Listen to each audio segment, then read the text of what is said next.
Se abre la sesión. Excelentísimo señor presidente de honor de esta Real Academia de San Dionisio, ilustrísimo señor secretario general de honor, excelentísimas e ilustrísimos señores académicos, dignísimas autoridades civiles, militares, docentes de nuestra ciudad, representantes del campus universitario en Jerez de la Universidad de Cádiz, representantes de las entidades benefactoras de esta Real Academia, Fundación Cajasol, Tebasa, Bodegas William & Humber, CaixaBank, Bodegas Jiménez Espínola, amigos de la Academia, señoras y señores, queridos amigos. Este curso 2022-2023 que hoy comienza es muy especial para esta Real Academia, pues a lo largo del mismo cumple 75 años de vida desde su fundación el día 13 de octubre de 1948. Un aniversario digno de celebrarse de manera especial y que nos hemos propuesto resaltar con una programación adecuada a la importancia de lo que celebramos y que nos gustaría que compartieran con nosotros. Para cumplir preceptivamente con el programa establecido de acuerdo con nuestros estatutos, ruego al secretario general de la Academia, ilustrísimo señor don Juan María Vaca Sánchez del Álamo, efectúe la lectura de la memoria del curso 2021-2022. Tiene la palabra.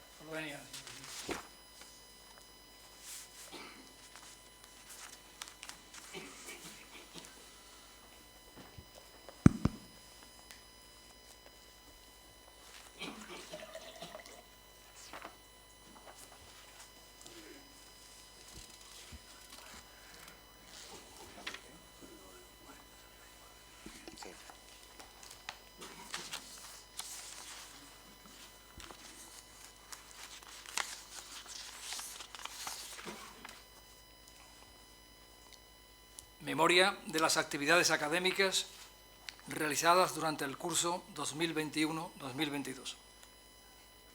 Las actividades de esta Real Academia en el curso 2021-2022, como en años anteriores, se iniciaron en la festividad de Nuestra Señora de la Merced, patrona de la ciudad, asistiendo una representación de la Junta de Gobierno al solemne pontifical en su honor, correspondiendo así a la invitación cursada por el Reverendo Padre Comendador de la Orden Mercedaria en Jerez, y posteriormente en la festividad de su titular San Dionisio, patrón de la ciudad, con la asistencia corporativa a la procesión cívica del traslado del pendón de Jerez hasta la iglesia parroquial de San Dionisio, en la que tuvo lugar el tradicional Te Deum, presidido por el señor obispo de la diócesis de Sidonia Jerez, atendiendo así a la invitación recibida del excelentísimo ayuntamiento de esta ciudad. La solemne sesión de apertura del curso académico tuvo lugar el día 14 de octubre con la celebración de la Misa de Espíritu Santo en la iglesia parroquial de San Dionisio, teniendo lugar seguidamente los siguientes actos: lectura por el secretario general de la memoria comprensiva de las actividades académicas del curso inmediatamente anterior, conferencia a cargo de don Guillermo Jiménez Sánchez, catedrático emérito de Derecho Mercantil de la Universidad de Sevilla y vicepresidente emérito del Tribunal Constitucional, bajo el título Visión histórica de la vigencia del derecho en las sociedades occidentales, constitucionalismo y derechos humanos, requerimientos en nuestro tiempo de una solidaridad efectiva. La presentación del ponente estuvo a cargo del doctor don Antonio Millán Garrido, académico numerario y vicepresidente de Ciencias de esta corporación. Seguidamente se inició el ciclo dedicado a las artes, coordinados por el doctor don Bernardo Palomo Pachón, académico de número de esta corporación. La primera conferencia del ciclo se celebró el día 21 de octubre y estuvo a cargo de don José Fernández Gabaldón de la Banda, doctor en Historia del Arte, doctor en Derecho y profesor del CEU San Pablo Sevilla, bajo el título Martínez Montañés y el arte de su tiempo, entre el manierismo y el barroco, estando la presentación a cargo del doctor don Bernardo Palomo Pachón. La segunda conferencia del ciclo tuvo lugar el día 26 de octubre, corriendo a cargo del doctor don Francisco Sánchez Montalbán, decano de la Facultad de Bellas Artes de Granada, fotógrafo, bajo el título Derivas poéticas en la creación artística contemporánea, producción e investigación en la Facultad de Bellas Artes de Granada, estando igualmente en la presentación a cargo del doctor don Bernardo Palomo. El día 28 de octubre se celebró una nueva conferencia a cargo del doctor don Javier Jiménez López de Guileta, académico correspondiente de esta corporación, profesor de Ciencias y Técnicas Historiográficas de la Universidad de Cádiz, bajo el título Alfonso X el Sabio, Rey Gaditano, recuerdo y semblanza histórica en el 8º centenario de su nacimiento. La presentación estuvo a cargo del doctor don Francisco Antonio García Romero, académico de número y vicepresidente de Letras de esta corporación. El día 2 de noviembre se retomó el ciclo dedicado a las artes, con una tercera conferencia, esta vez a cargo del doctor don Francisco Pérez Valencia, museógrafo, profesor titular de la Universidad Loyola de Sevilla, artista, bajo el título El valor del arte, estando la presentación igualmente al cargo del doctor don Bernardo Palomo Pachón. Las actividades académicas continuaron el día 9 de noviembre con un obituario en memoria de doña Pilar Paz Pasamar, en el que intervendrían el académico de número don Manuel Antonio García Paz y la académica correspondiente doctora doña María del Carmen García Tejera, cerrando el acto el señor presidente de la corporación, doctor don Joaquín Ortiz Tardío.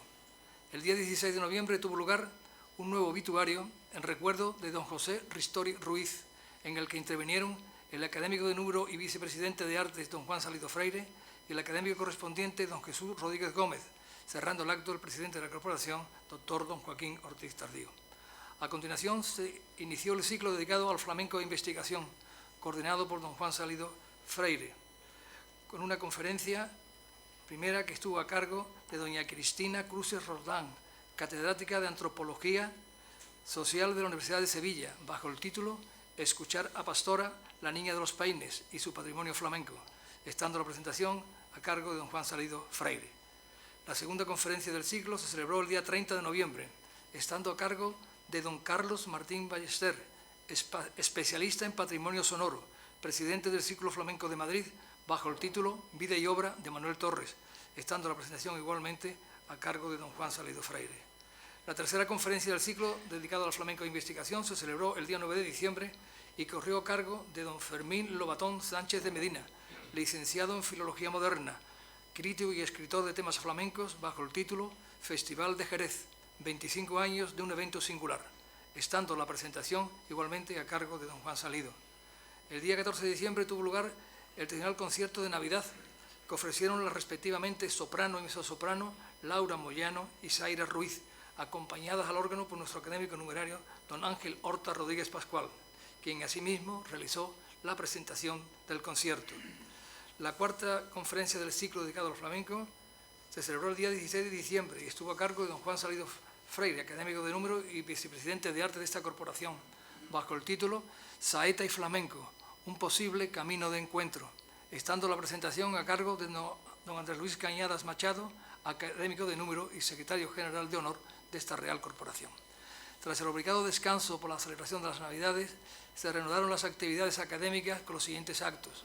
El día 20 de enero se celebró una Junta de Gobierno en orden a la convocatoria de Junta General Extraordinaria para el inicio del proceso de renovación de la Junta de Gobierno, así como una Junta General Ordinaria para la aprobación de las cuentas anuales del ejercicio anterior.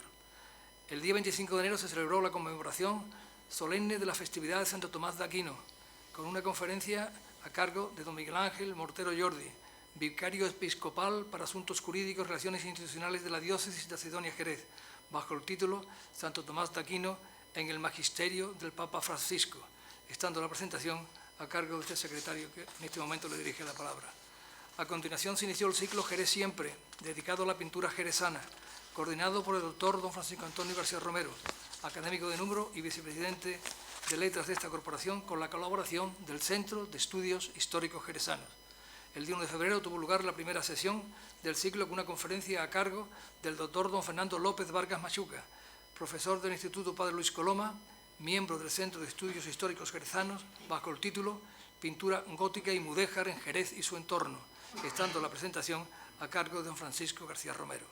El día 13 de febrero se llevó a cabo la presentación del libro Rostros del Al-Ándalus, editado por Peripecias Libros, y del que es autor el doctor don Juan Félix Bellido Bello, académico de número de esta corporación, corriendo la presentación del libro a cargo de la empresa editora.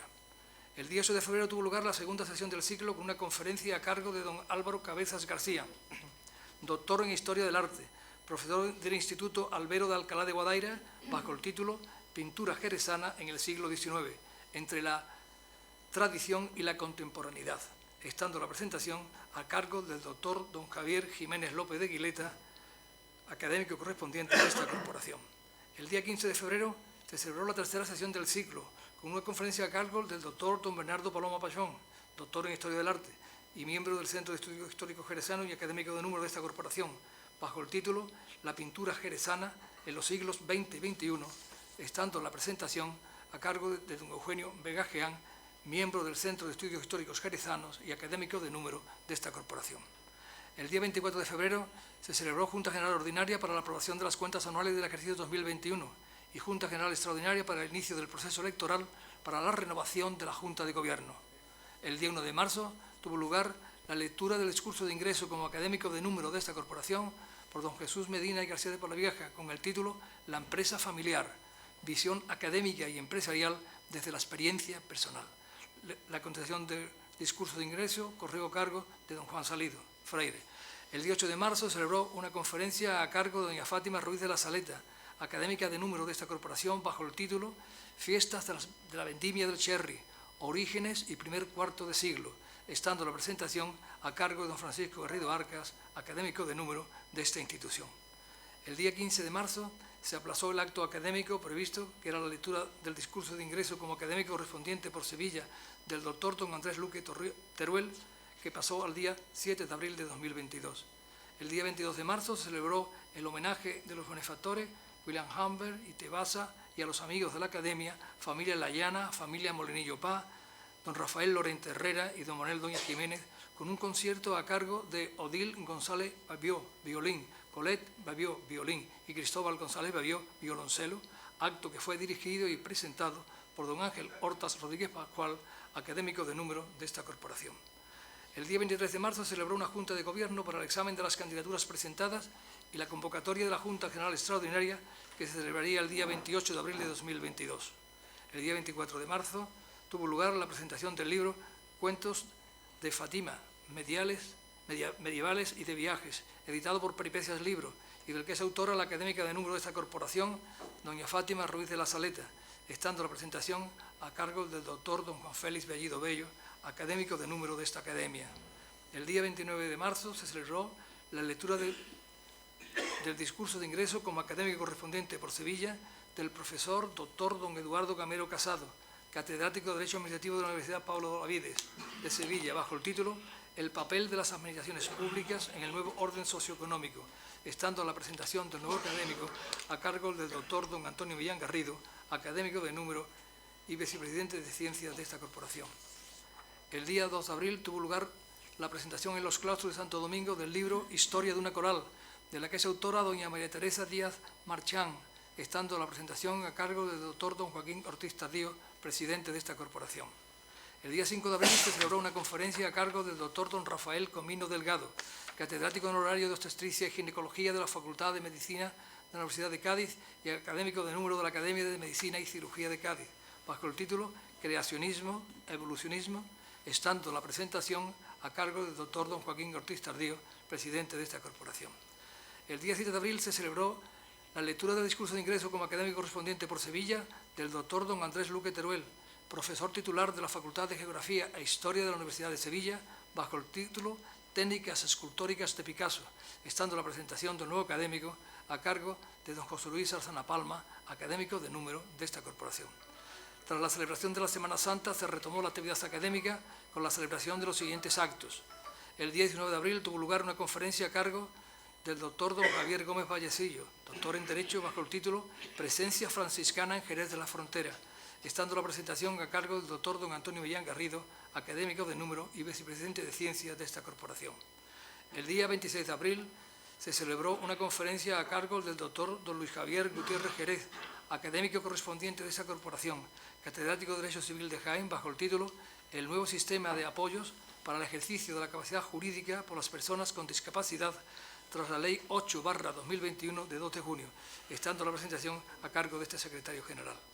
El día 8 de abril tuvo lugar la celebración de la Junta General Extraordinaria para la aprobación de las candidaturas presentadas y la fijación de fecha para una nueva Junta General Extraordinaria para la celebración de las elecciones.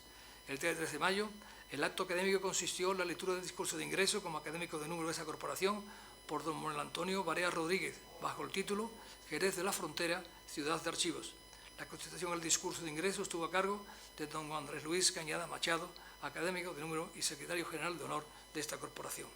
Tras el paréntesis obligado por la feria, durante los días 9 al 15 de mayo, se reanudaron las actividades de la corporación con el ciclo musical en memoria de Marian Layana, jovencísima y prometedora pianista fallecida prematuramente en el año 1997, que fue coordinado por los académicos de número don Ángel Horta Rodríguez Pascual y don Francisco Garrido Arca, con la celebración de 3 conciertos de piano acompañados de otros instrumentos y al cargo de alumnos del Conservatorio Municipal de Música de esta ciudad. El 17 de mayo tuvo lugar la primera sesión del ciclo musical, el 24 de mayo la segunda sesión de dicho ciclo y el 26 de mayo la tercera y última sesión de dicho ciclo.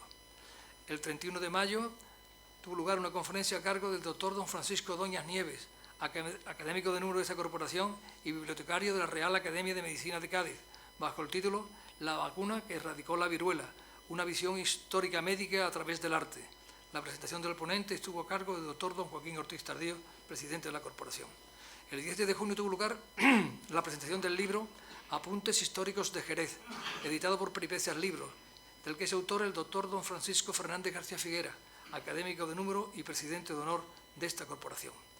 Durante los días 15 a 17 de junio se celebraron las 10º jornadas de archivos privados, bajo el nombre Archivos y Vino, y en las que la Academia es una de las entidades organizadoras, celebrándose este año las jornadas en nuestra sede social. Finalmente, el día 14 de junio se celebró la solemne sesión de clausura del curso académico 2021-2022, con una conferencia a cargo del doctor don Manuel Busto Rodríguez, catedrático emérito de la Universidad San Pablo CEU, bajo el título Un mundo feliz, auge, crisis y renovación de las utopías sociales, estando la presentación a cargo del señor presidente de la corporación. El día 16 de junio de 2022 se celebró la Junta General Extraordinaria para la celebración de las elecciones, toma de posesión de los cargos de la nueva Junta de Gobierno y transmisión de poderes. Y finalmente, el 30 de junio de 2022, tuvo lugar la primera reunión de la nueva Junta de Gobierno tras las elecciones celebradas. Muchas gracias, es todo.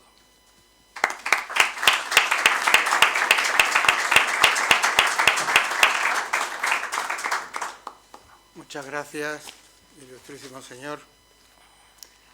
La conferencia inaugural del curso está a cargo del excelentísimo señor don Antonio Pulido Gutiérrez, presidente de la Fundación Cajasol, académico correspondiente de esta corporación y doctor en Ciencias Económicas bajo el título Transformación del sistema financiero español y sus nuevos retos. Gracias, Antonio, una vez más, por responder de inmediato a la invitación de inaugurar este curso en un año tan significativo y aceptar mi propuesta de abordar un tema tan complejo y de tanta actualidad como la situación económica de nuestro país en un ámbito internacional nada favorable por tantas razones. Apelé cuando te lo propuse a tus profundos conocimientos de la teoría económica, tu amplia experiencia profesional y las diferentes responsabilidades desarrolladas en el sector financiero y en los consejos de administración de numerosas e importantes empresas españolas.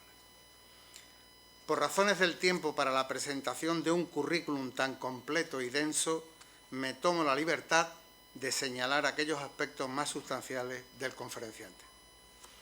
Es licenciado en Ciencias Económicas y Empresariales en la Universidad de Sevilla y doctor en Economía con la calificación de sobresaliente cum laude por dicha universidad. Profesor en el Departamento de Economía Aplicada de la Universidad de Sevilla y en la Universidad Pablo Lavide de Sevilla. Director general de Inturjoven, presidente del Monte de Sevilla, presidente de Cajasol, presidente de Banca Cívica, director general de Criteria Caixa Holding y presidente de la Fundación Cajasol. Ha pertenecido como miembro a importantes instituciones y consejos de administración, entre los que destacan el Pleno del Consejo General del Colegio de Economistas de España, Consejo de Administración de la CECA, presidente de la Central Mayorista de Cajas de Ahorro, presidente de la Asociación Internacional de Crédito Prendario y Social miembro del Consejo de CaixaBank, Caser, Isolux, Ahorro Corporación, de Óleo, entre otros. Tiene editadas numerosas publicaciones, entre las que destacan Productos y Servicios Financieros y de Seguros Básicos, Propuesta Didáctica de Productos y Servicios Financieros y de Seguros Básicos, Economía, Orientaciones Didácticas, Proyecto Curricular de Economía y Organización de Empresas, todas ellas editadas en la editorial Algaida, perteneciente al Grupo Anaya. Además, ha impartido conferencias en diferentes universidades, instituciones nacionales e internacionales, y solo pongo a título de muestra la Cámara de Comercio de Miami, en el Instituto Mundial de Cajas de Ahorro en Edimburgo, en Escocia, en la Universidad Autónoma de México, Distrito Federal, la Universidad de Harvard Business School, por señalar algunas.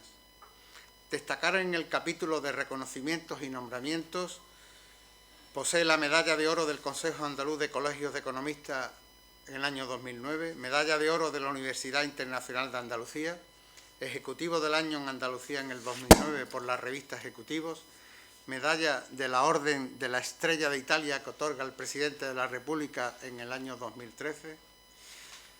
Además, es académico numerario de la Real Academia Europea de Doctores, académico de honor de la Academia de la Diplomacia, académico de honor de la Real Academia de Bellas Artes Santa Isabel, Hungría de Sevilla, académico de honor de la Real Academia Hispanoamericana de Ciencias, Artes y Letras de Cádiz, académico de honor de la Academia de Bellas Artes de Cádiz y académico correspondiente de la Real Academia de San Dionisio de Ciencias, Artes y Letras de Jerez. Es asimismo hijo predilecto de Castro del Río, Córdoba. Me tomo la libertad de señalar un reconocimiento, posiblemente el que más alegría te haya dado, y que sin embargo no figura en el currículum actualizado que he pedido. Pero yo lo quiero señalar. Antonio Pulido Gutiérrez ha sido rey Baltasar de la cabalgata de Reyes Magos de la ciudad de Sevilla en el año 2008. Tiene la palabra. Claro.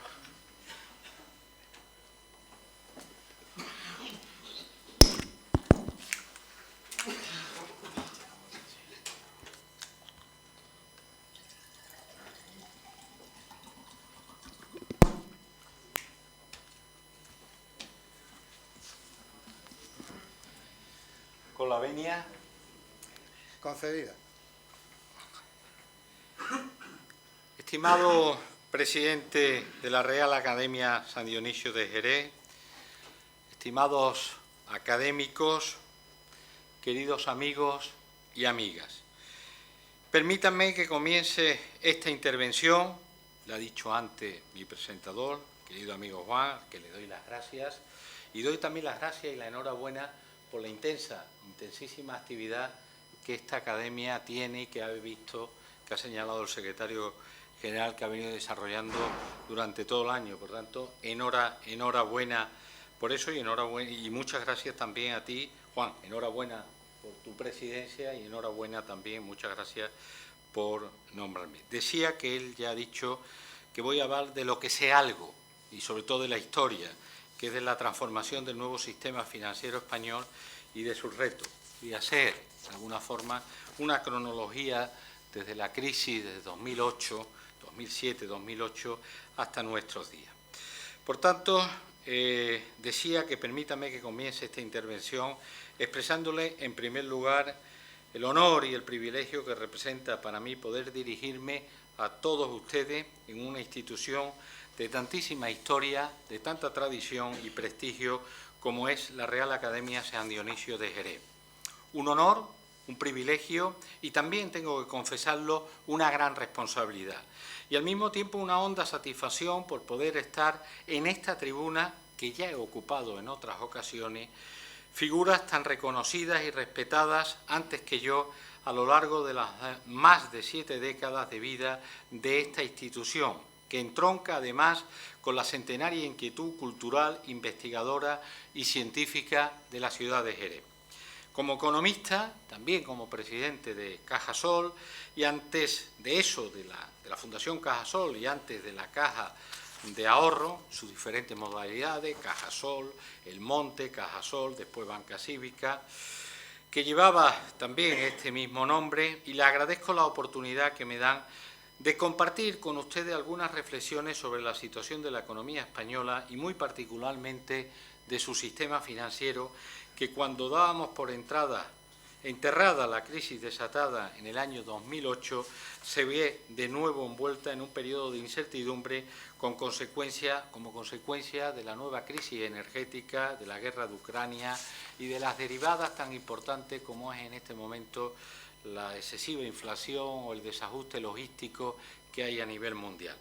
Pero antes de entrar en la situación actual, creo conveniente repasar los orígenes del actual sistema financiero español, que se parece muy poco, por no decir nada, a aquel con el que contábamos hace apenas 3 lustros. Un sector financiero que hay que comenzar por destacar esto. Ha experimentado en este periodo uno de los procesos de reestructuración más complejos y profundos de la zona euro. Unos cambios que han configurado un nuevo escenario y unas nuevas reglas de juego radicalmente distintas a las que conocíamos antes del estallido de la crisis. Fíjense en algunos datos. Apenas 7 años después de la quiebra de Lehman Brothers, el mapa financiero español pasó de contar con 55 entidades, apenas 55 entidades financieras, cajas de ahorro, apenas una docena, casi 5 veces menos de las que existían en el año 2008, debido precisamente a reestructuraciones y fusiones que se han llevado a cabo. Un proceso que, por cierto, seguramente no ha terminado todavía, como lo demuestra operaciones recientes como las protagonizadas por CaixaBank y Bankia, o Unicaja y Liberbank, ambas el año pasado. Ahora bien, y como señala Funcas, como todos ustedes saben, es el patronato de las cajas de ahorro, a las que yo me honro en pertenecer como patrono, en un reciente informe, las razones para estas fusiones y adquisiciones no están destinadas a mejorar su solvencia, que está garantizada, como a una mejor adecuación al contexto de competencia, tamaño del mercado y cambios operados en el mismo como consecuencia también del proceso de digitalización. El número de oficinas ha descendido más de un 40%. En efecto, en el 2014 había 31.817 sucursales en España, una media de 230 sucursales por banco. En el primer trimestre del 2022, este número había disminuido hasta 18.467. En otras palabras, una de cada 4 sucursales que existían en el 2014 ha desaparecido. Ahora mismo en España hay tantas sucursales bancarias como en el año 1976, con la diferencia que entonces había 10 millones de habitantes menos y las necesidades y los servicios financieros eran bastante menores, aunque todo esto debe también matizarse con el proceso de digitalización al que luego me referiré. En cuanto al número de empleados, en el año 2008, en el momento de caída de Lehman Brothers, la banca española alcanzaba el máximo de empleados, más de 278.000. Ahora apenas supera los 164.000 empleados en banca, es decir, un 42% menos que entonces. En la práctica se produjo la desaparición de todas las cajas de ahorro, un modelo con más de 200 años de historia en España y singularidades muy específicas, como les detallaré más adelante. Yo siempre digo y presumo que el origen de Cajasol está aquí en Jerez, en 1834, con el conde de Villacreces, la segunda caja de ahorro más antigua de España, después de la del Monte de Piedad de Madrid, pero más antigua que las de Sevilla, que la de Barcelona y que la de otros muchos sitios. Y para poder llevar a cabo esta remodelación, que en estos momentos está prácticamente, yo creo que completada, fue necesaria la aportación de 58.000 millones de euros en asistencia financiera para reforzar y recapitalizar el sistema financiero. En su memoria del año 2020, el FROB calcula que de los 58.876 millones que inyectó a la banca española, solo se ha recuperado algo menos de 6.000 millones, es decir, apenas un 10%. Como les decía, una transformación de un calado sin precedente alguno en la historia de España, que se ha producido a pesar de que inicialmente se pensaba que los bancos y cajas españolas gozaban de una fortaleza superior al resto de entidades europeas y que, por tanto, iban a sufrir menos los efectos de la crisis. Posiblemente, y como les expondré a lo largo de mi intervención, esto se debió en primer lugar a un error de diagnóstico sobre la naturaleza y la gravedad de los problemas a los que se enfrentaba el sector financiero. Y también como factor añadido a una reacción, yo diría, mi opinión, visto con cierta perspectiva y habiendo sido un actor principal en aquellos momentos, decía, a una acción tardía de los poderes públicos. Este camino de reforma y de reorganización del modelo financiero español ha tenido pues sus luces y sus sombras, aunque el balance no puede considerarse, también es mi punto de vista, que positivo. Gracias a que el sector hizo sus deberes, por supuesto, con la ayuda del Estado, ciertamente, hoy contamos con un sistema más fuerte, saneado, estable y competitivo. Yo alguna vez, no quiero desviarme mucho de todo lo que traigo, cuando se ha dicho y se ha criticado, oye, es que al sistema financiero le ha ayudado el Estado, es cierto y verdad, y con mucho, pero pongámonos en el caso de que esa ayuda no hubiera venido y que el sistema se hubiera caído. Ustedes se imaginan a alguien, cualquiera de los que estamos allí, que vamos a recoger nuestros depósitos a un banco y el banco le dice que no tiene capacidad para devolverle esos depósitos. La catarsis, el trauma hubiera sido enorme para la sociedad española y, por supuesto, para la economía española y con las consecuencias que eso trae después. No solo se ha hecho en España, se ha hecho en otros países y se ha hecho en otras épocas históricas también en ese sentido. El trabajo realizado para la recapitalización, saneamiento y ajustes de capacidad y de reforma de las cajas de ahorro han permitido superar los desequilibrios a que se habían acumulado en el sistema financiero.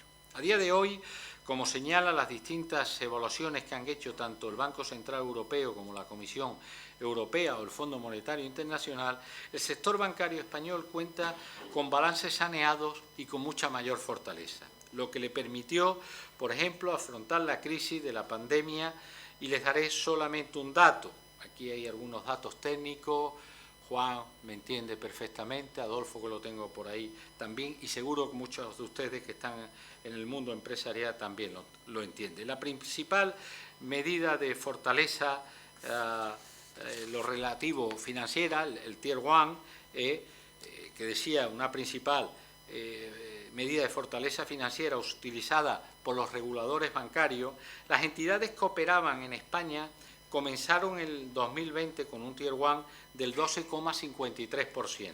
Pese a la irrupción de la pandemia, el ratio de Tier 1 del sistema bancario español aumentó en 71 puntos básicos.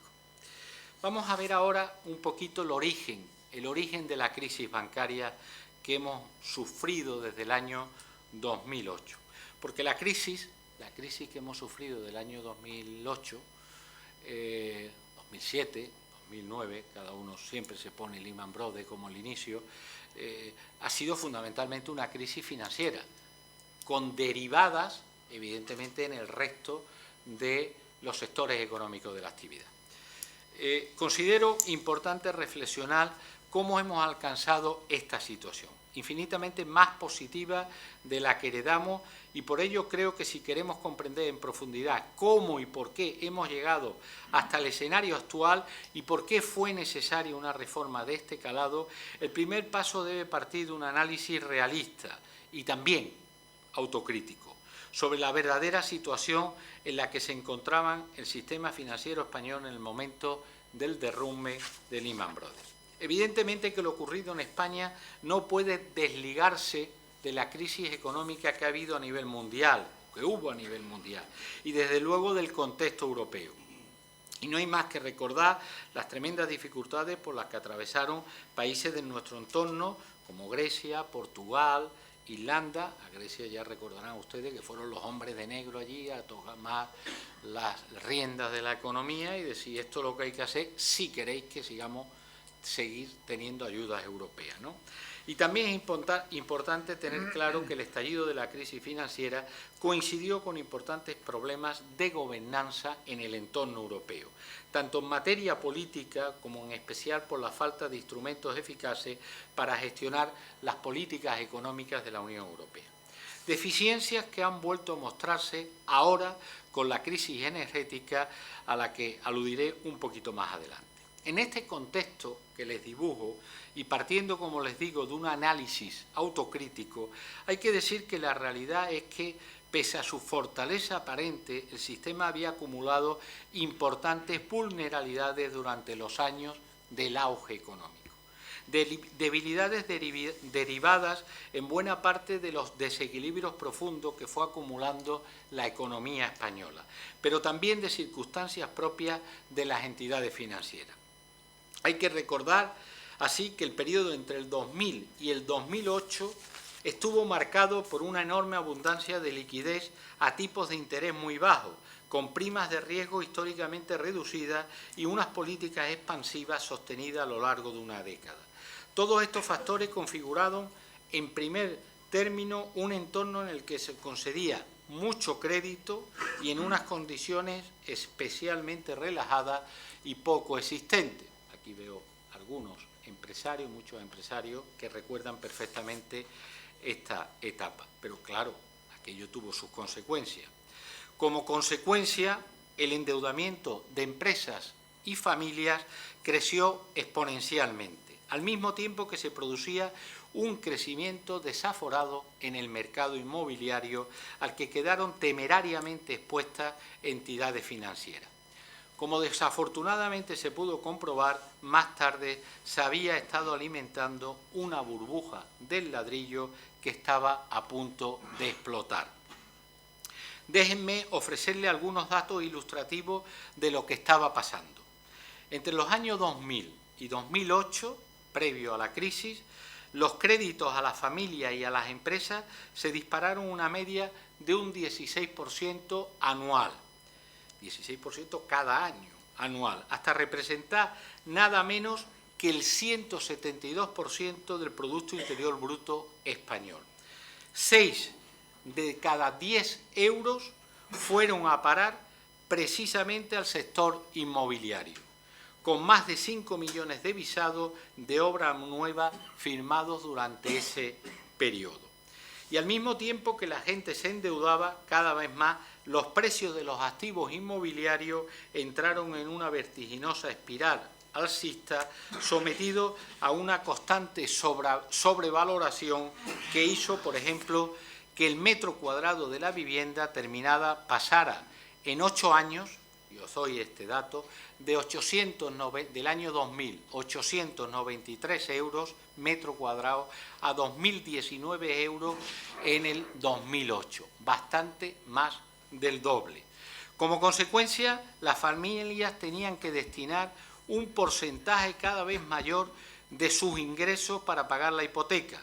Si en el año 2000 era de un 23%, cuando se desencadenó la crisis había sobrepasado el 40%. Habíamos pasado en 8 años de un 23% que dedicaba a cada familia de su renta disponible a un 40%. Un exceso muy importante cuando el propio Banco Central Europeo y el Fondo Monetario Internacional y cualquier organismo dice que las familias, como términos generales, no deben de tener un endeudamiento en el sector inmobiliario más allá del 25%, es una cosa razonable. Todo lo que pase de ahí es un exceso de exposición en el sector inmobiliario. Este excesivo endeudamiento no afectó solo a empresas y familias, sino que también afectó a las entidades bancarias. Hay que tener en cuenta que en un contexto de tipos de interés muy bajos, los depósitos perdieron en gran medida atractivo como producto y su crecimiento evidentemente se ralentizó. Esto empujó a las entidades financieras a acudir de forma creciente al mercado mayorista, de eso sabe Juan más que yo, es decir, al endeudamiento, para financiarse y poder sostener el imparable aumento de la actividad crediticia. Resultado, el peso de la financiación externa en el activo total de las entidades, es decir, sumando las titularizaciones, pasó de un 8% a un 30% en el balance y su importe se multiplicó por 10. En pocas palabras, las entidades financieras se endeudaron muy por encima de lo recomendable, con el objetivo de poder responder a la fuerte demanda de financiación, en definitiva también para alimentar esa actividad inmobiliaria que atravesaba un momento de acelerada expansión, como ocurrió durante la década entre el 96 y el 2006. La exposición inmobiliaria en aquellos años alcanzó 400.000 millones de euros, pásenlo ustedes a pesetas, y en total la exposición crediticia llegó a 1,5 billones de euros. En el caso concreto de las cajas de ahorro, que en aquellos momentos representaban casi la mitad de todo, no, representaban más de la mitad, representaban el 51,5% del sistema financiero español y copaban el mercado de los créditos, hay que decir que la propia singularidad de un modelo, de su modelo, se consideró en un primer momento una salvaguarda frente a los embates de la crisis. Hablamos de unas entidades con un sistema de funcionamiento bastante tradicional, una gran penetración social, una clientela muy fiel y estable y una obra social de enorme alcance, sin duda, y prestigio.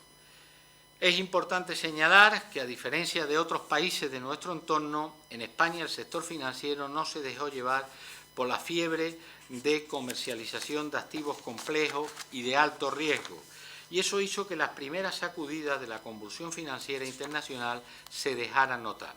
En un primer momento con menor intensidad en España, lo que generó seguramente una sensación engañosa de seguridad y de fortaleza. Yo recuerdo, había pasado de presidente a Cajasol a presidente de Banca Cívica, que era la fusión de Caja Guadalajara, Caja Burgos, Caja Canaria y Caja Navarra, el 7º banco de ese país en ese momento.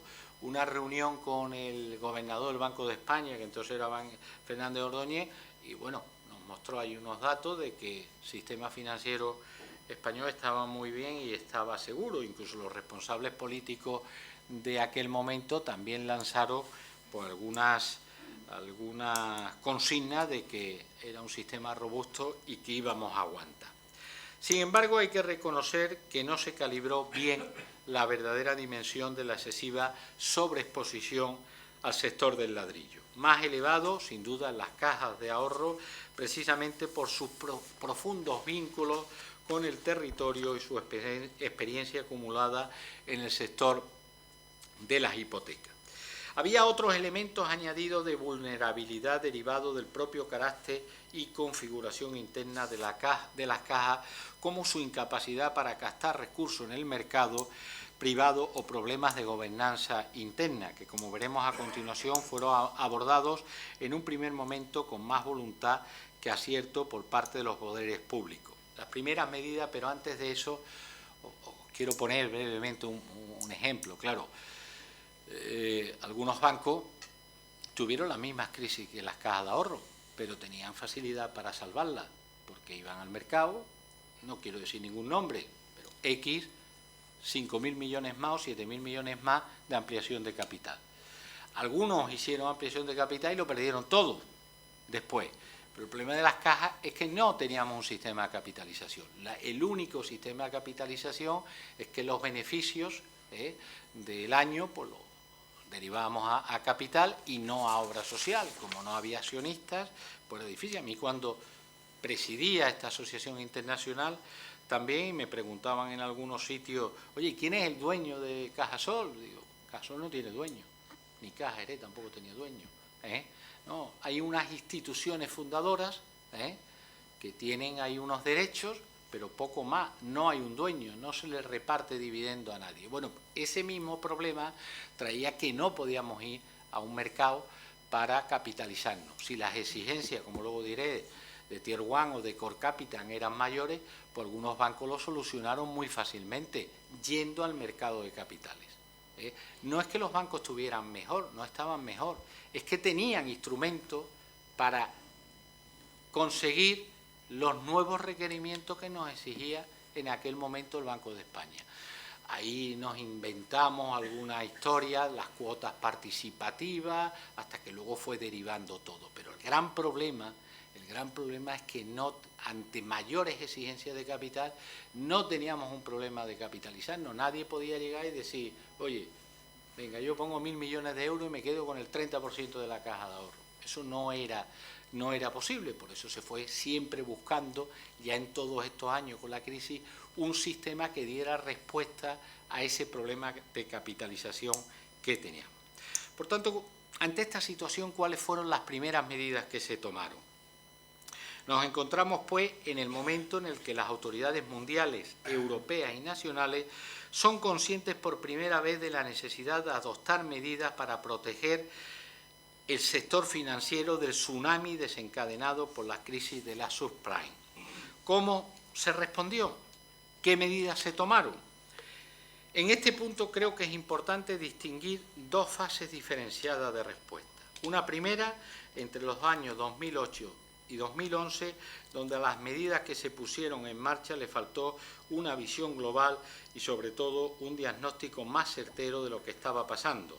Como consecuencia, hay que decir que durante ese periodo las decisiones fueron parciales e insuficientemente efectivas, cuando no abiertamente contradictorias, y mientras esto pasaba, el sector, lejos de mejorar, continuaba acumulando desequilibrios y debilidades. Se lo voy a decir, aunque estoy en una institución académica, con un lenguaje un poquito más llano, y aquí los que me acompañan de la época del sector financiero lo saben. Del 2008 al 2011, las entidades financieras tomamos una decisión, que era lo que se dice o se dijo vulgarmente patada para adelante. Patada para adelante. Había operaciones crediticias que sabíamos que no tenían ningún tipo de futuro, pero como no iba a entrar en mora, eso nos iba a penalizar, el Banco de España nos estaba presionando, 2 años más, 2 años más, y luego veremos lo que pasa, pensando que los 2 años después, cuando aparecieron aquellos de los brotes verdes, pues que aquello iba a mejorar en 2 años, cosa que evidentemente nos equivocamos. Pero claro, en este primer periodo, que nadie tenía muy claro qué iba a pasar, pues un poco ahí la política fue de patada para adelante, vamos a seguir todo lo que nos entraba en mora, pues lo vamos a refinanciar 2 años más, y luego cuando pasen 2 años veremos lo que ocurre. Se lo digo en términos coloquiales. El error de partida fue, como digo, otra vez, de diagnóstico. La impresión inicial es que el principal problema era la de liquidez, y en este asunto se concentraron los mayores esfuerzos. A continuación se apostó por impulsar un profundo proceso de concentración de entidades y favorecer su solvencia con exigencias de capitalización cada vez más duras. Sin embargo, no se abordó convenientemente el auténtico problema, que no era otro que la necesidad de reducir los elevadísimos niveles de endeudamiento de las entidades. Las principales medidas adoptadas en este periodo pueden resumirse en 4. La primera iniciativa de calado fue la creación en el 2008 del Fondo de Adquisición de Activos Financieros, dotado con 30.000 millones de euros y destinado a la compra de activos de máxima calidad. Para que os hagáis una idea de las cifras, hoy mismo ha estado el presidente de la Junta de Andalucía en Cajasol en una jornada y ha presentado el presupuesto de 42.500 millones de euros y ha subido un 15%. Estamos hablando de 35.000 millones o 36.000 millones de euros el año pasado. La medida en el 2008 simplemente para salvar en el sector financiero 30.000 millones de euros, muy parecido, superior en el 2008 a lo que era el presupuesto de toda la Junta de Andalucía, porque a veces en estas cifras nos perdemos y es importante tener algún tipo de comparativo. Decía que estos 30.000 millones de euros destinados a la compra de activos de máxima calidad para apoyar el flujo de crédito hacia la actividad productiva y los particulares.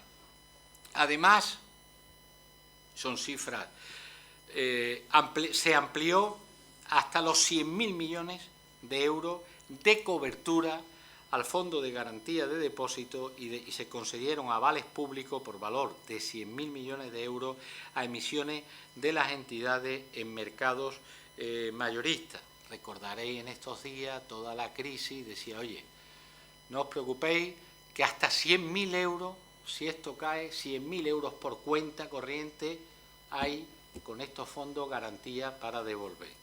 Si no se llegan a tomar medidas, el desajuste, la incertidumbre, la presión, pues hubiera sido enorme. La segunda medida.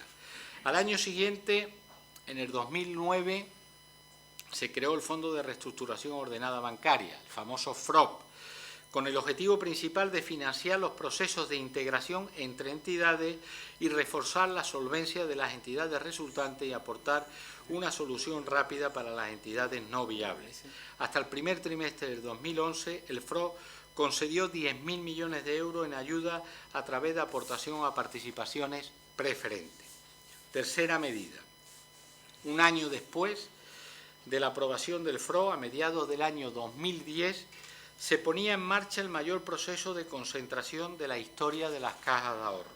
Se fomentó su bancarización a través de varias fórmulas, fusiones convencionales, integración, unas cosas que nos inventamos, que a mí hasta me costaba difícil explicarlo, el sistema institucional de protección, lo que llamaban las fusiones frías, ceder el negocio bancario a un grupo de entidades, aunque la gobernanza la teníamos en las entidades fundadoras, transformarse en fundación, etcétera. Por otro lado, se procedió a una profunda reforma del régimen jurídico para, entre otros objetivos, reducir su politización y sacar a los miembros de sindicatos y poderes públicos de sus órganos de gobierno.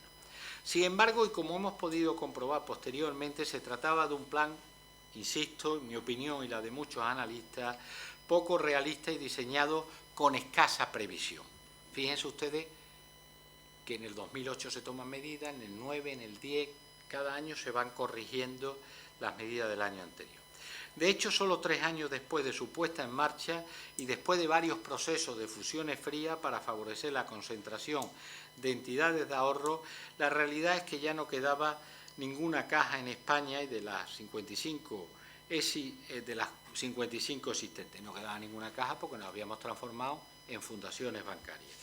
Ante la inexistencia de una estrategia bien enfocada, consistente y sobre todo a largo plazo, la impresión que teníamos desde las cajas de ahorro es que se aprobaban medidas y normas de forma dispersa que de alguna manera equivalían a ir cambiando las reglas de juego a mitad del partido. Yo eso lo he repetido en más de una conferencia, cuando decía, no, es que salía más, no, es que a mí me dijeron que con un 9%, suben de un 8 a un 9%, de core capital, estaba bien y estaba saneado.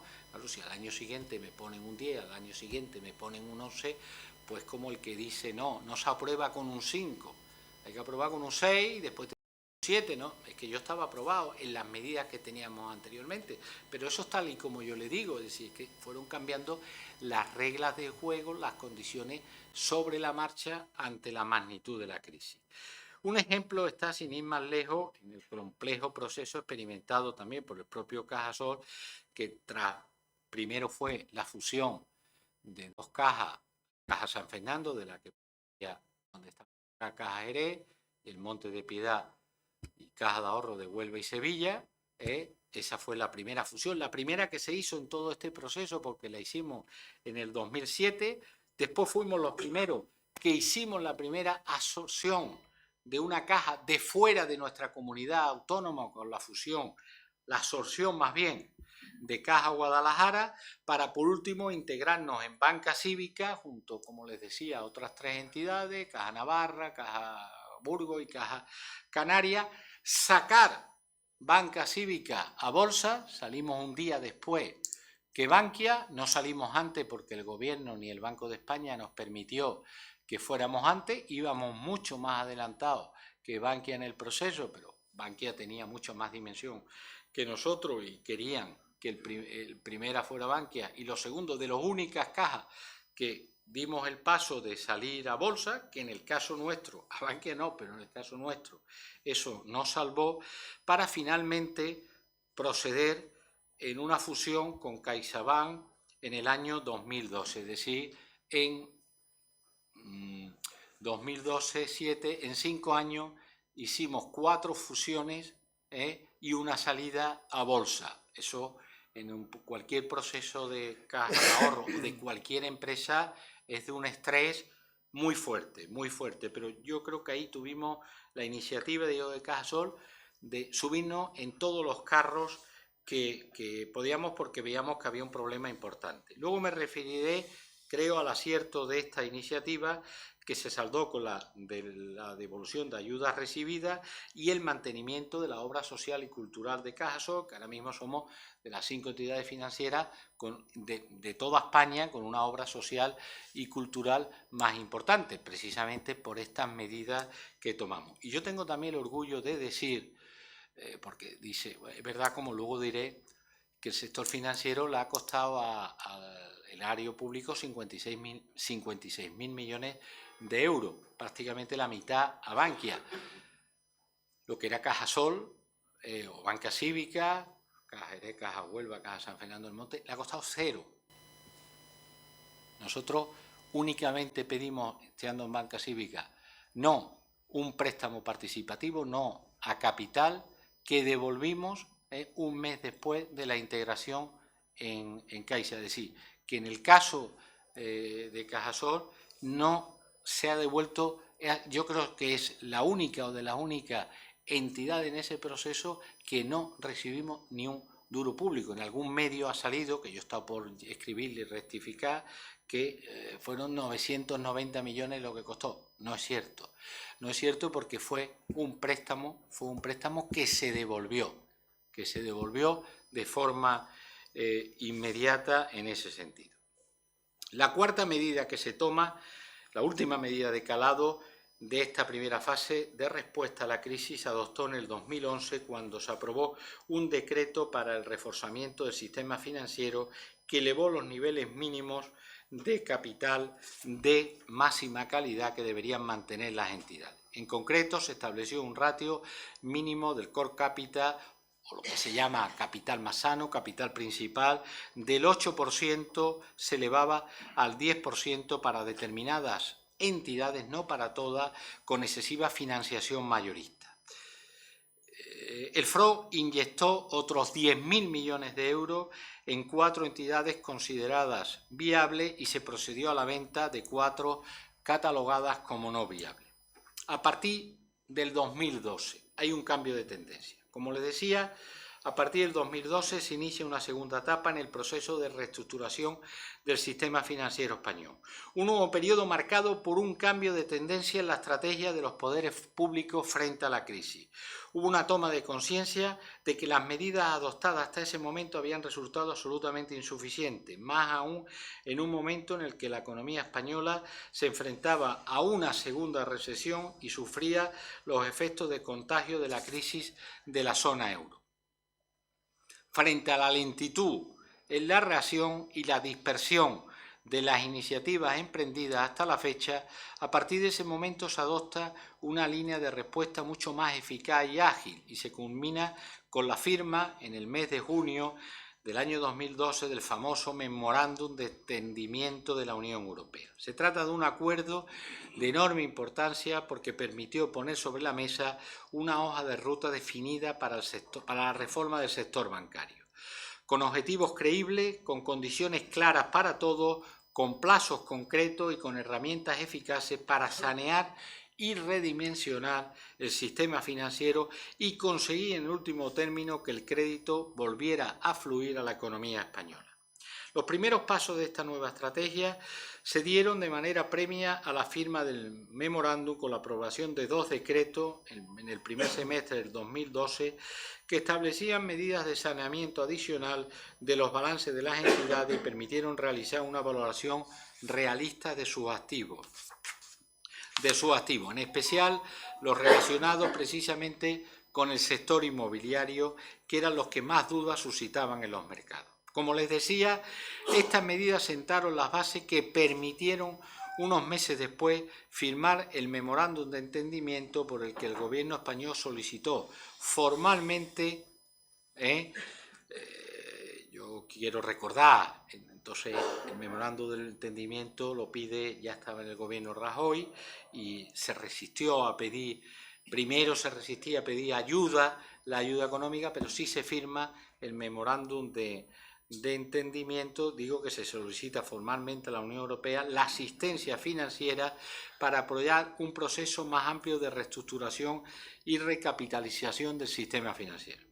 Europa concedió al FRO una línea de crédito de un máximo de 100.000 millones de euros, 2 veces el presupuesto de la Junta de Andalucía de ahora, de aquel momento como 3 veces. Aunque la cantidad acordada finalmente fue de 40.000 millones, lo cual representó un buen indicador en la medida que apunta a que la situación del sector, yo creo que ahí nadie se quiso coger los dedos, digo, bueno, como el que pide una póliza de crédito, vamos a pedir más y luego lo dispuesto ya veremos cuánto es o lo disponible, ¿no? Y los posibles escenarios de futuro que no eran tan adversos como en el primer momento se pudo pensar. De las 10 entidades con necesidad de capital, 2 fueron capaces de cubrirlas por sus propios medios a través de ampliaciones de capital, recompra de deuda subordinada y liquidación de activos. En el resto de entidades se aplicaron una serie de medidas, incluida la asunción de pérdidas por parte de los accionistas, sabemos de algunos bancos que no voy a nombrar, y tenedores de instrumentos híbridos, la segregación de activos inmobiliarios y la desinversión de otros activos. Creo que es importante detenerse para recordar este hecho, es decir, que el memorándum implicó cambios y condiciones que afectaban a todas las entidades españolas en su conjunto, recibieran o no ayudas económicas. Me refiero al establecimiento de obligaciones de solvencia con la fijación de un core capital mínimo, así como medidas de liquidez o modificaciones normativas sobre provisiones o protección al consumidor. Para los bancos y las cajas que recibieron fondos públicos, las exigencias fueron lógicamente más severas, con medidas que abarcaban desde el llamado bail-in, es decir, convertir a los acreedores en accionistas, a otras como la salida a bolsa de las cajas o la creación de un banco malo único. En definitiva, el acuerdo marcó el primer trimestre del 2013 como plazo tope para contemplar la recapitalización del sistema bancario a partir de 3 fases fundamentales. La primera, un análisis exhaustivo entidad por entidad de la calidad de sus activos para determinar las necesidades de capital de cada una de ellas. Fueron los famosos test de estrés, se hicieron los primeros test sobre 14 grupos bancarios españoles, se realizó en septiembre de 2012 y sus conclusiones se reflejaron en el famoso informe Weinmann, y lo que este examen demostró fue, en primer lugar, que había situaciones muy distintas entre diferentes entidades. Una buena parte de ellas no precisaban recibir ningún capital, pero había otras necesidades muy significativas, como era el caso principalmente de Bankia. El Banco de España calculó en aquel momento que el rescate de Bankia era el mayor de todos, ya preveyó que eran 24.000 millones de euros. El Estado apenas ha podido recuperar de aquellos 24.000 millones, a día de hoy, 10 años después, 9.000 millones de euros. Les llamó la atención que una sola entidad absorbió el 40% del rescate bancario. Definitivamente, no todos los bancos en caja se encontraban en la misma situación. Banca Cívica, donde estábamos nosotros integrados, el informe Guaymas nos dio que no teníamos necesidades de capital, ¿no? Es lo que ese informe nos dijo en aquel momento. En segundo lugar, una vez realizado un examen externo, las entidades debían presentar planes de recapitalización, reestructuración, en caso necesario, resolución de los bancos más débiles y con un criterio claro, que el reparto de la carga de este proceso fuera asumido por los propios accionistas. Aquí está claro que aquellas entidades que no se habían fusionado le pusieron el plan y dijeron: usted está mal, pues si quiere dinero, y si no, va a la desaparición, tienen que hacer la hoja de ruta que yo le voy a mandar, ¿eh? Por eso se hizo todo ese proceso de concentración. Venga, en Bankia vamos a meter estas 7 cajas, luego la otra, porque ya sí, todo el mundo estaba en una situación bastante complicada y además te estaban diciendo: si quieres dinero tienes que cumplir, como es lógico, ¿eh? Y se hizo bien en ese sentido, ¿no? Y por último, los activos inviables de las entidades receptoras de ayudas públicas fueron segregados y transferidos a una entidad para minimizar su riesgo. Esta entidad es el llamado Banco Malo, ha sido la Sareb, creada en el 2012 con el encargo de pilotar una desinversión ordenada de los activos procedentes de la reestructuración bancaria con un horizonte temporal de 15 años. Sus recursos propios se fijaron en 4.800 millones de euros, es decir, un 8% de los activos transferidos, y se diseñó una estructura en la que el FRO asumía una posición no mayoritaria pensada para que la deuda emitida por la Sareb no computara como deuda pública ni las pérdidas efectuaran el déficit de Estado. Yo ahí tengo mi propia opinión y ahora sí la puedo dar, en aquel momento no. Yo no sé si fue una buena idea el Banco Malo. Era sanear unos balances, quitando una serie de activos, con asunción prácticamente del Estado en esa Sareb, es decir, del erario público. Luego hay un momento en que cambian de opinión y dicen: no, Europa dice, eso no puede ser. Bueno, si lo asumes tú, toda la deuda, eso imputa como déficit público. Entonces nos obligan, yo ya estaba en CaixaBank, en el Consejo de Administración de CaixaBank, aquello sentó muy mal a las grandes entidades, ustedes tenéis que participar y tenéis que hacer frente. Lo comprendo también, porque el Estado había puesto muchos miles de millones en ir saneando empresas, ahora llega este instrumento y dice: bueno, esto no nos interesa que esto compute como déficit público, hay que participar. El único que se resiste es el BBV, que no entra, pero el resto de bancos, Caixa, Banco Santander, Sabadell, etcétera, cogen un ticket bancario que le hace que el 50% de la Sareb sea privado y no público, con lo que así el Estado, que había puesto el 49%, no computaba como déficit público. Pero mi opinión es que no sé, de hecho, como diré, la Sareb no ha recuperado ni el 10% del valor de todos esos inmuebles que metimos ahí, y no sé si fue una buena idea. Como criterio se determinó la transferencia de los activos adjudicados con valor neto contable superior a los 100.000 millones de euros, los créditos a promotores valorados en más de 250.000 millones de euros y las participaciones empresariales de control vinculadas al sector de la promoción inmobiliaria. Se fijaron igualmente unos descuentos en los precios de transferencia del 63% de media para los activos adjudicados y del 46% para los créditos. A cambio de esos activos, las entidades recibían títulos, papelito, como diría Juan, de deuda senior emitida por la Sareb con el aval del Estado. El volumen total transferido ha ascendido a 50.800 millones de euros, a partir de unos activos valorados en los balances de las entidades en 106.000 millones de euros, en el doble. En paralelo, las entidades con déficit de capital debían reducir la inyección de dinero público para su recapitalización, repartiendo la absorción de pérdidas entre accionistas y acreedores subordinados. Con todas estas medidas, a finales del 2014, el nivel de exposición de las entidades a la actividad inmobiliaria se había reducido desde el 2011 en unos 150.000 millones de euros, cerca de un 62%. Del 2011 al 2014 se reduce la exposición al crédito inmobiliario en un 64%, una cantidad enorme en muy poco espacio de tiempo. Esto es un poco la historia. Vamos a ver ahora qué es el escenario actual y de futuro. Hasta aquí le he relatado un relato somero de las medidas de reforma bancaria que se pusieron en marcha a lo largo de aquella prolongada crisis.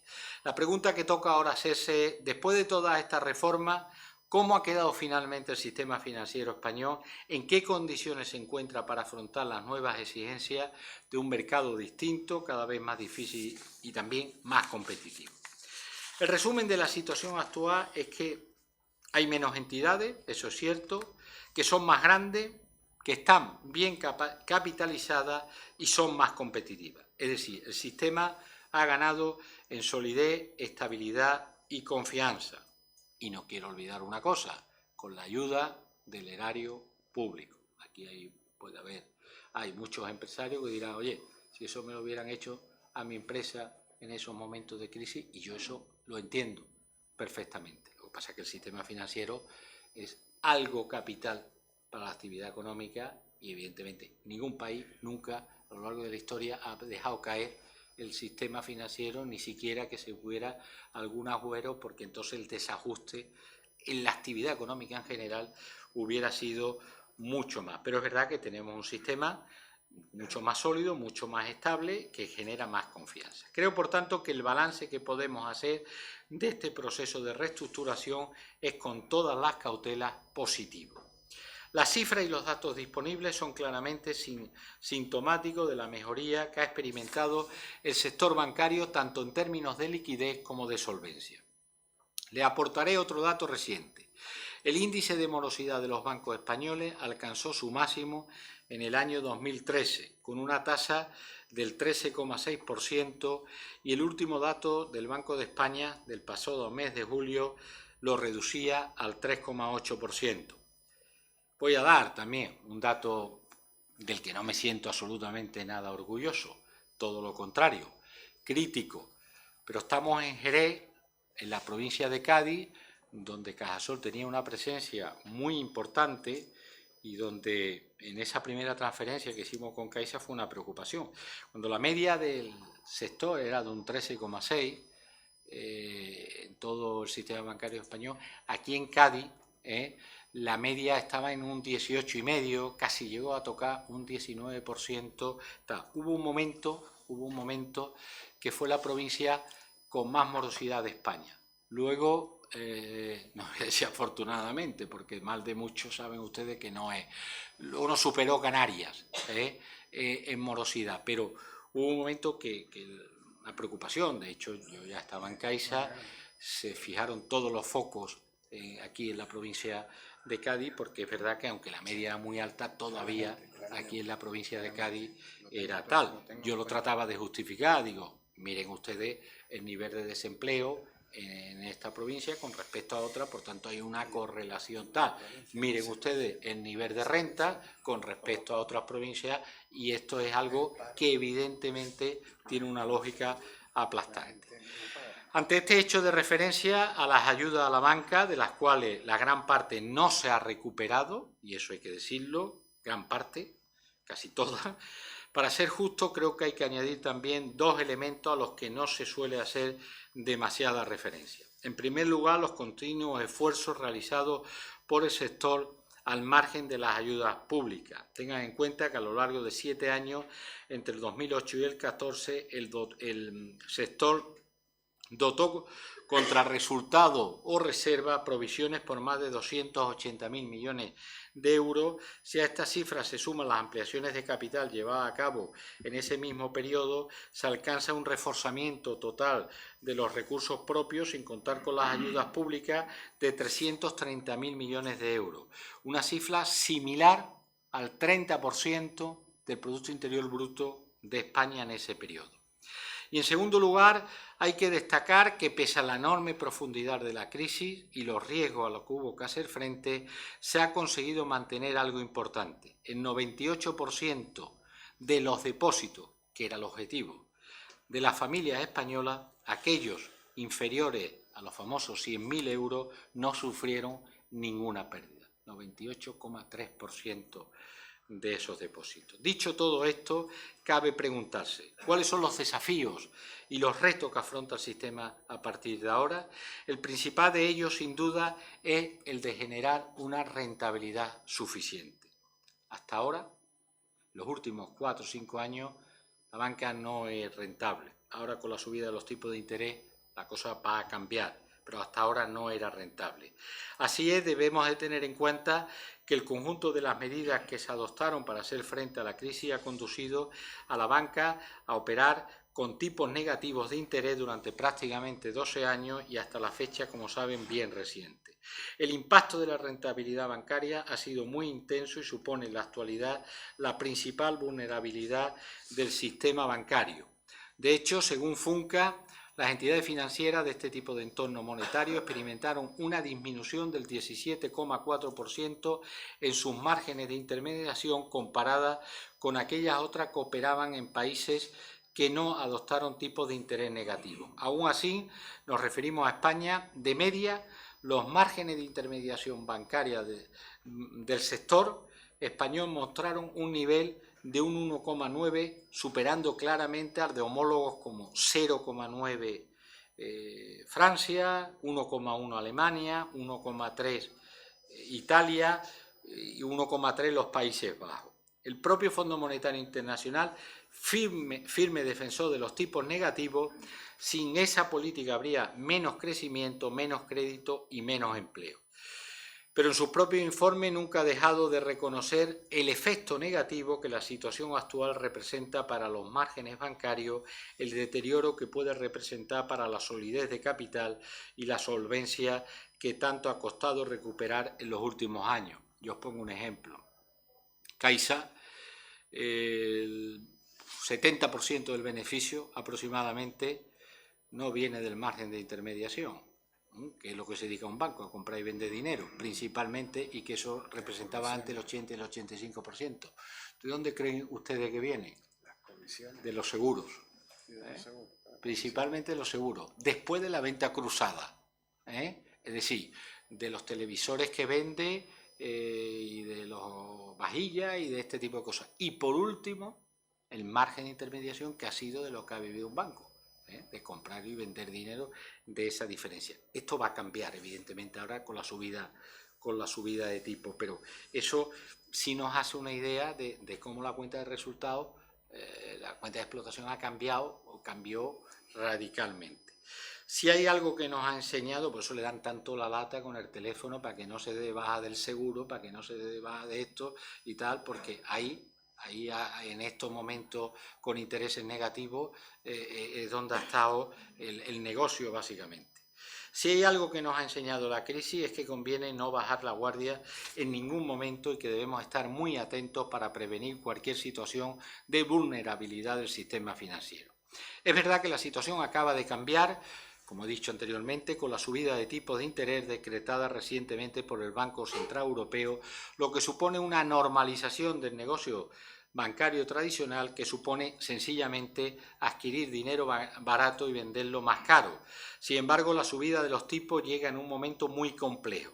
De un lado, una inflación tan elevada hace que la rentabilidad real, esto es la descontada, la inflación, sea mucho más baja o incluso pueda ser negativa.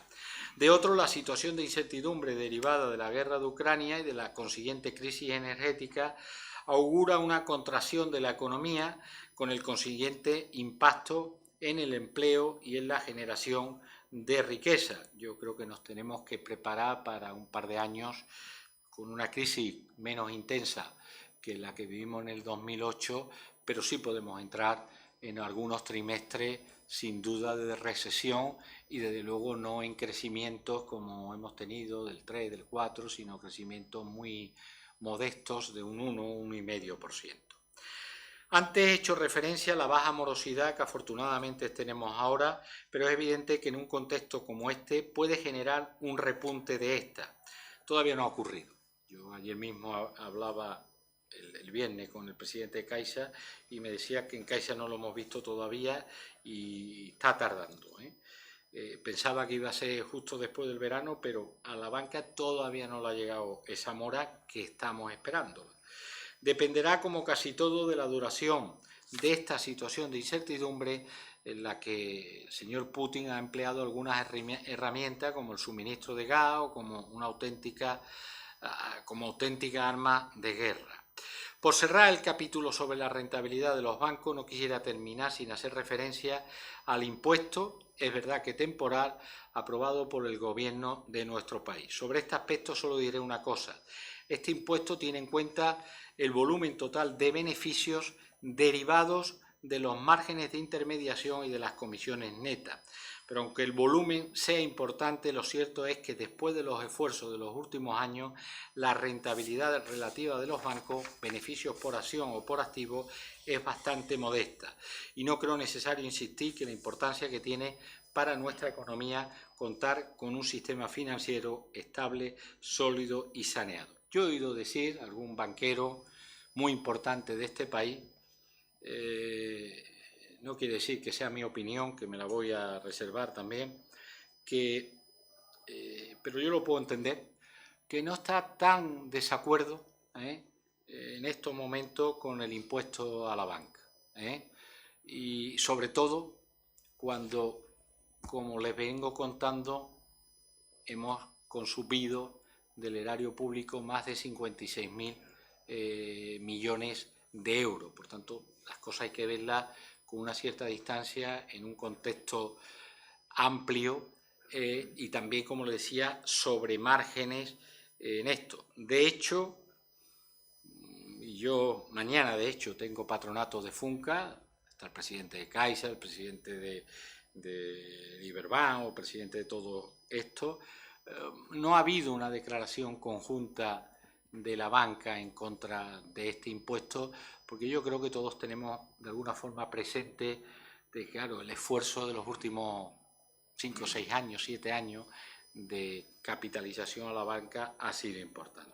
Antes nos preguntábamos por los retos de la banca en la actual situación y tras citar el de la rentabilidad voy a señalar dos que están, como es lógico, íntimamente relacionados al primero. En primer lugar, el de la estructura de los bancos. Antes señalaba la disminución del número de sucursales que ha venido acompañado, aunque sea en menor medida, por una importante reducción de empleados.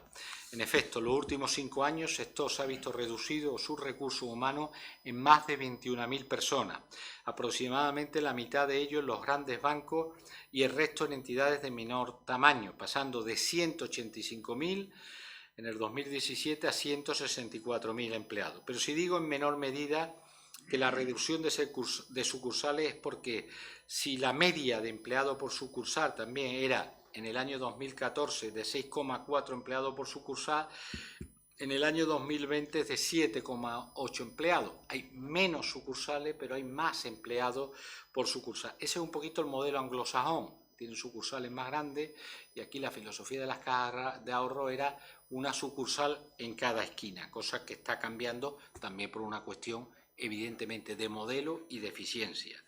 En todo caso, es evidente que el incremento de usuarios de la banca electrónica ha ido reduciendo la necesidad de implantación física de los bancos en los territorios y esta tendencia se ha visto elevada exponencialmente a raíz de la pandemia que aceleró el uso de la banca electrónica y la tendencia que se plantea como irreversible de cara al futuro. De hecho, el porcentaje de clientes de banca digital ha aumentado en más de un 60% desde el 2010, lo que significa que casi 22 millones de personas utilizamos con asiduidad los servicios de banca digital, aunque eso no quiere decir que en determinados servicios, como contratar una hipoteca o invertir en productos, no representan un porcentaje menor que otros menos relevantes, como consultar un saldo o realizar una transferencia. En definitiva, el porcentaje de clientes que se relacionan con su banco exclusivamente por medios digitales o telemáticos es significativamente menor.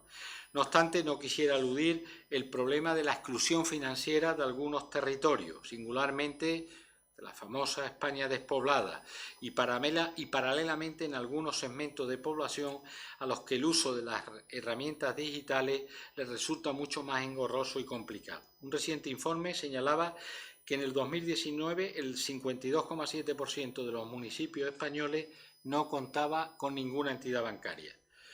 Porcentaje 8,4 puntos más que en el 2008. Desde luego, no hay que perder de vista las necesidades de este sector de la población, el de mayor edad, sobre todo porque se trata de un colectivo llamado a crecer y como consecuencia del envejecimiento de la población. En ese sentido, me parece positiva la concienciación cada vez creciente de las principales patronales bancarias que este verano anunciaron un plan de choque contra la exclusión financiera, no solo de las personas mayores, sino de aquellas con capacidad y con carácter general en los entornos rurales. Y por citar un acuerdo muy reciente, quizá de los pocos que hay, entre el PSOE y el PP, durante la tramitación en las Cortes para que el servicio de correo contribuya a garantizar la retirada de efectivo en poblaciones que no cuentan con servicio financiero.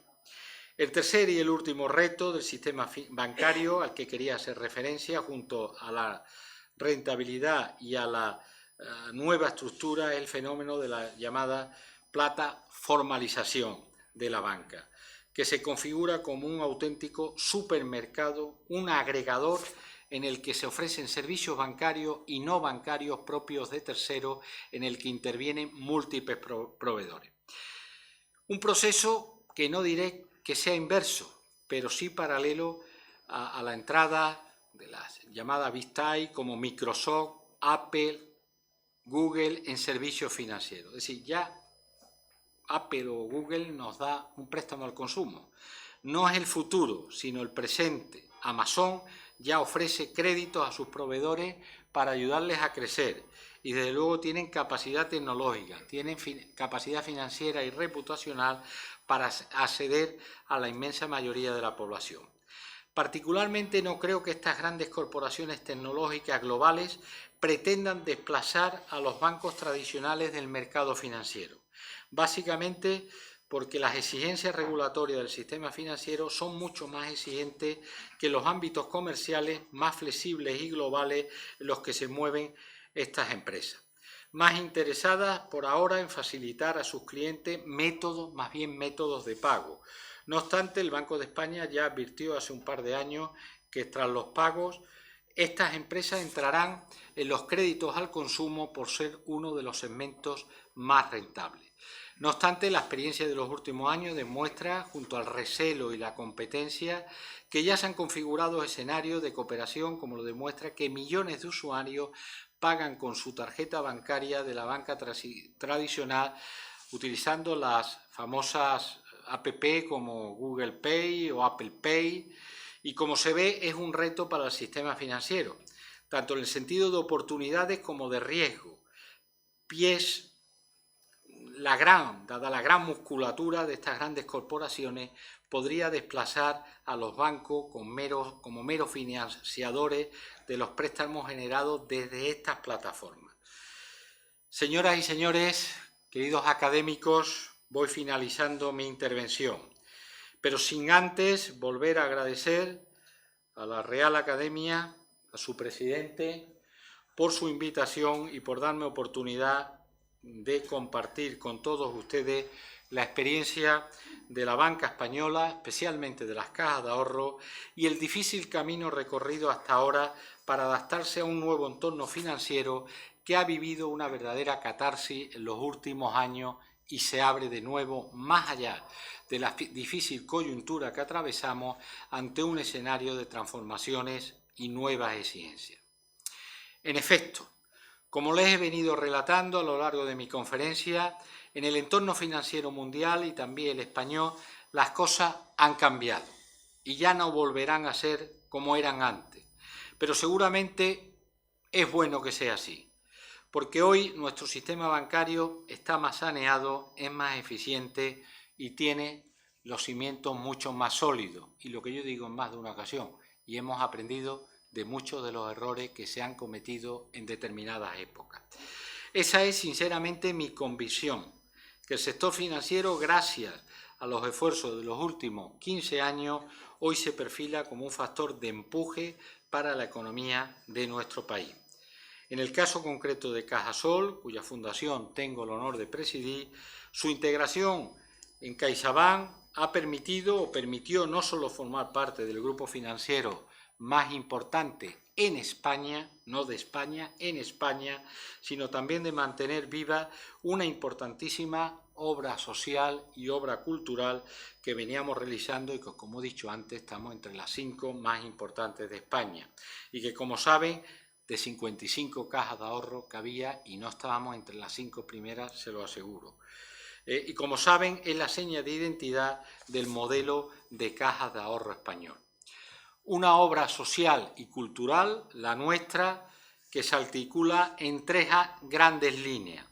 Por un lado, en el impulso al crecimiento económico, al desarrollo social y a la creación de empleo. Tenemos un compromiso muy importante con la formación y el apoyo a los jóvenes emprendedores a través de nuestra Escuela de Negocios, de nuestro Instituto de Estudios Cajasol y de otras iniciativas de asesoramiento y financiación como microcréditos que damos especialmente a los más jóvenes. Por otro, estamos volcando nuestra acción social, a la que dedicamos una parte muy sustancial de nuestro presupuesto a las familias y colectivos más vulnerables, con iniciativas de ayuda de emergencia a hogares de riesgo de exclusión, apoyo a personas en situación de dependencia y el impulso, sin duda, al voluntariado. Y el tercer eje de nuestra actividad, que representa, sin lugar a dudas, una de las grandes señas de identidad de nuestra misión como fundación, está en la cultura, en potenciar todas las actividades culturales, en la conservación, la promoción, la difusión del rico patrimonio cultural y artístico de Andalucía, junto al apoyo decidido también al deporte andaluz. Estimados académicos, amigos y amigas, no quiero concluir mi intervención sin reiterar de nuevo a la Real Academia San Dionisio de Jerez, en la que me honro de ser correspondiente, mi agradecimiento por su invitación a participar en sus actividades tan relevantes para la cultura, el arte y la ciencia de nuestra comunidad y de la población de Jerez. Muchísimas gracias.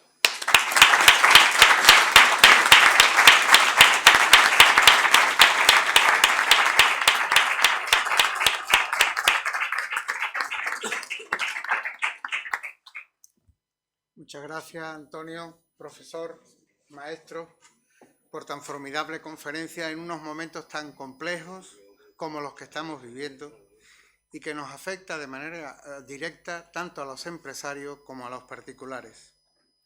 Sin duda, y a pesar de una terminología técnica que se hace difícil manejar, todos hemos sacado nuestras propias conclusiones para obrar en consecuencia.